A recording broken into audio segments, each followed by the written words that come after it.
James T here. Welcome to my channel.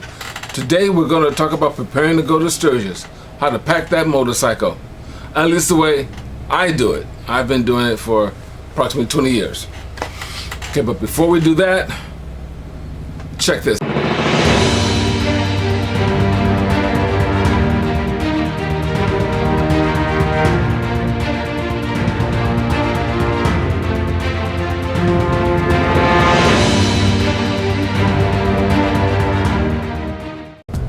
Let's talk about packing for Sturgis. My gear that I typically take with me. See my chaps, my heavy jacket, my rain gear. This is my tools. I have some locks, my shoes. These shoes here. Those are what I wear on the road, and I carry my tennis shoes with me.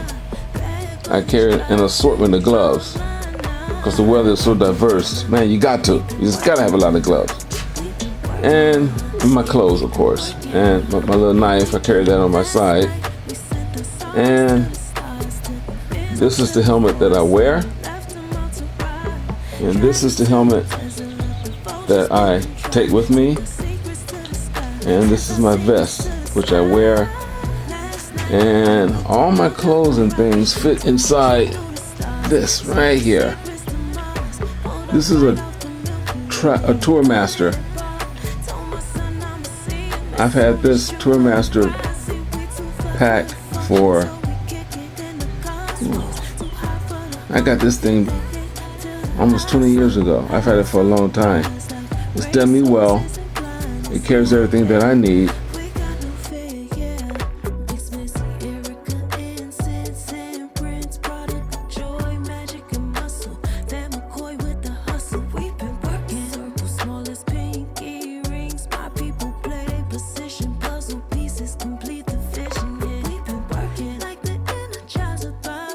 First one I'm going to show you is what I put in my saddlebags.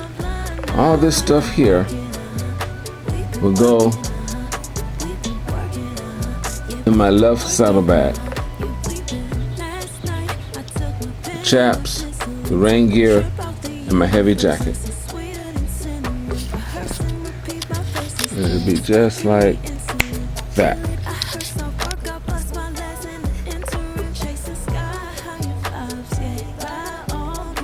Well, as you can see, it's all in there. That was probably a little too fast. Let me pull some things out and show you how I did it. Hold on. Out comes the jacket. As you can see, have the locks, the tools, push back toward the back. The rain gear is right here, and the chaps are up front. One thing you need to do with the heavy leather jacket is I zip it and I roll it as much as I possibly can to get it to fit in the saddlebag. But that's all that goes into this left saddlebag. And everything is in, and I've closed the lid. These are some of the gloves I carry. Those are Insulate, as are those. Those are fingerless. Those are for cold weather, and those are even colder weather. And they work really well. And of course, that is almost like a bib, because my jacket has a gap in it, and I put that on if it's cold enough.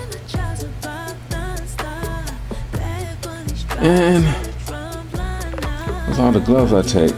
And of course, I have sunglasses in there. Even though my helmet has a sun visor in it, when I'm wearing my half helmet, I wear the sunglasses. But all of this stuff, this gear, goes into the right saddlebag, along with this. It's a gas can. I've had need of a gas can once, and that was only because I didn't know the area where I was going. I was leaving Sturgis. I decided to go through Montana, I didn't know where the gas stops were, any gas station, so I almost ran out of gas. If I didn't have that, I would have been up Schitt's Creek. But I did have it.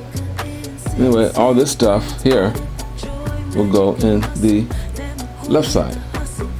The right side, sorry. Now the clothes I take, underwear, I take a pair of underwear, one pair for every day. I take socks, a pair of socks for every day.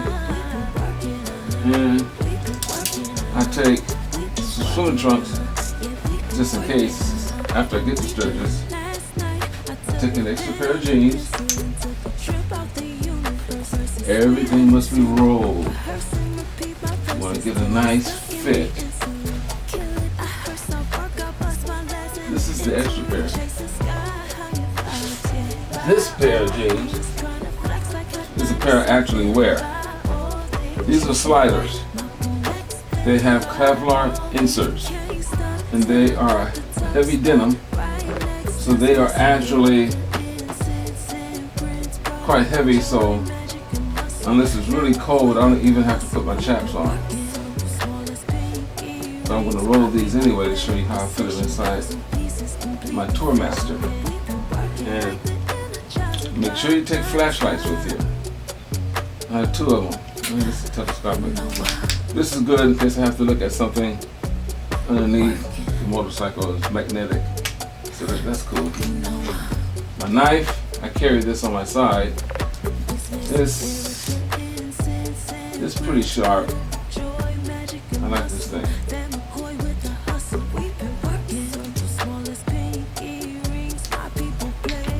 A shirt like this, I typically wear a shirt like this every day, long sleeves. I wear a long sleeve shirt every day, no matter how hot it is, because I think that's best for protection. The first year I went to Sturgis in 2000, it was hot. After I got out of Las Vegas, it was 105 degrees until I got to Colorado. It was hot. It was hot. Even going to the Rocky Mountains, it was hot up to 70. And then I think I cut up through Steamboat Springs. It was hot. Then after I got out of Wyoming, Laramie, it started raining. It rained almost all the way up to Sturgis. Anyway, I'll wear a shirt like this, and I'll take a shirt like this. So I will roll it, my shirts. Only take a couple of shirts because I know when I get there, I'm going to buy some shirts, right? Gotta buy a couple of shirts for Sturgis. The first year I went, I overpacked my Tourmaster. I had it packed to the top with everything, just in case of this, just in case of that. But I don't do that anymore. Here, this, my toiletries go in here. This is just an example.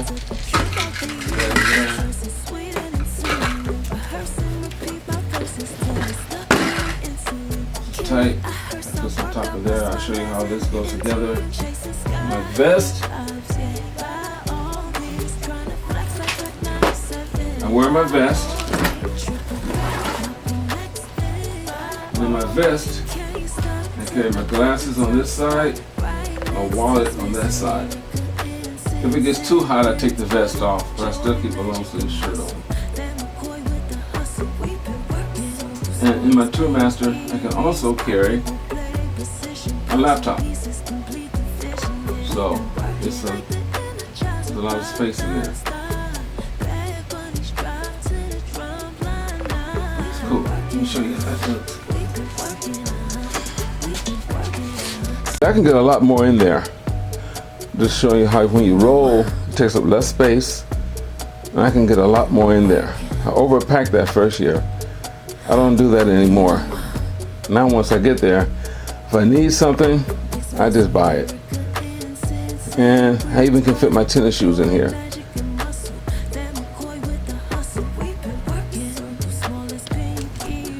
Hope you enjoyed this. It's a Maybe a little fast, a little quick, but I need to do a 100-minute video to show you how to pack for Sturgis. My suggestions anyway. I say travel light as possible. Take what you need. You know you're going to need. Everything I need, I know I'm going to take out for that night once I get to a motel, because I do not camp. I do not camp. So I do not take a tent. I'm not tenting. I'm not camping. I get a motel room. And that's it.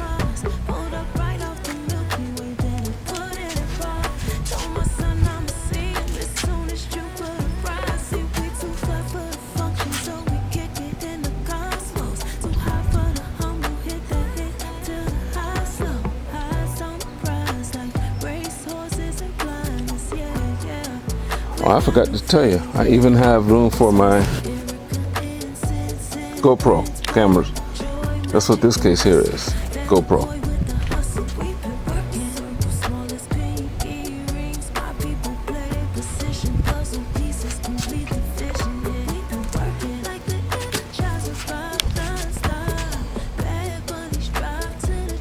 And that's it. Thanks for joining me. Hope you enjoyed this.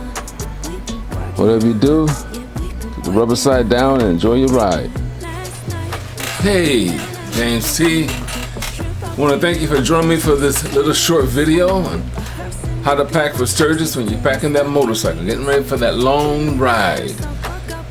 Any hoot, I don't know how to say this, but I may not be riding my motorcycle from San Diego to Sturgis this year. My back has been giving me a lot of problems this past year or so, and I don't know if I can actually ride my motorcycle that far without it being really painful. So I'm thinking about towing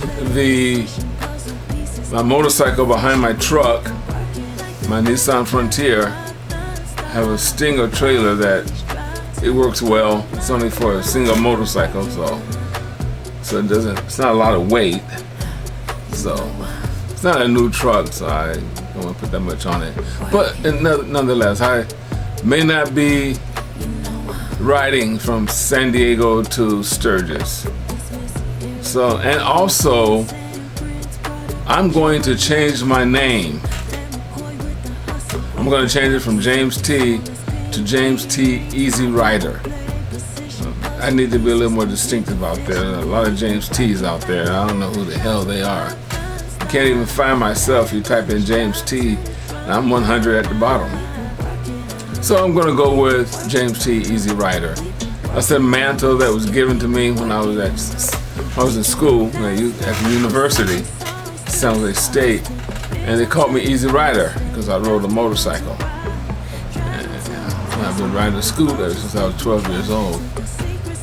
And on that note, I want to say, I just wanted to add, you're going to Sturgis, go prepared. Make sure if you're riding, even when you get there, you're doing some rides, ride your ride. Don't ride anyone's ride but your own. Okay, what happens or what comes or what goes. Don't let anyone talk you into riding faster than you want to, hitting a turn harder than you want to, because you got to hit those turns or you're going to be down. And for example, riding from Sturgis up to Deadwood, there's some nice long swooping turns. I mean, they're long and they're easy turns, but you may not be able to take them at 80 miles an hour. Maybe you can only take them at 60. Well, do that and enjoy the ride. Ride your ride always. And I wanted to also share with you one of the things I do when I first get to Belle Fourche.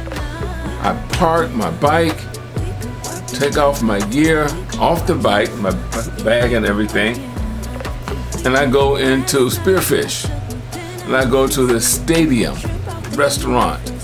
They have the best beef tips there. Oh my God, man, it's like heaven. They're so good. And I can eat those things. And I don't get them until I go to Sturgis. So I get them, once a year? But while I'm there, I eat them a couple of times a week. because I'm there in the Spearfish. There's also a stadium in Belle Fourche, and I'm sure they sell the, excuse me, I'm sure they sell the beef tips also. But I like to ride to Spearfish, and it's only about 10 miles. And a couple of miles, once you get into Spearfish, another couple of miles, and you're there at the stadium. Nice people, nice atmosphere. It's fun. It's a good little ride too. So there's that. And another, I see videos where people are saying, make a plan, have a plan, because there's so much to do. Well, some people don't do well with plans. You can plan, but if you don't do well with plans, meaning sometimes people make a plan, and if they can't do their plan, they freak out. They don't have a good time. Don't let your plan decide whether or not you're gonna have a good time. Be flexible. If you decide you want to ride to Deadwood, or you want to go to Hill City or Lead, and you can't go that day, do something else. Do something else. Do something a little different. Let's do something different. There's a lot to do. There's a lot to do. Go out to the Chip, the Buffalo Chip. Check that out. Go to Full Throttle. Check that out. A lot of free entertainment at the Full Throttle. So, I know I changed shirts on you guys. But anywho, looking forward to Sturgis. Looking forward to seeing you there. So I thank you very much for joining me today. And whatever you do, enjoy your ride. Keep the rubber side down. And take care. Later.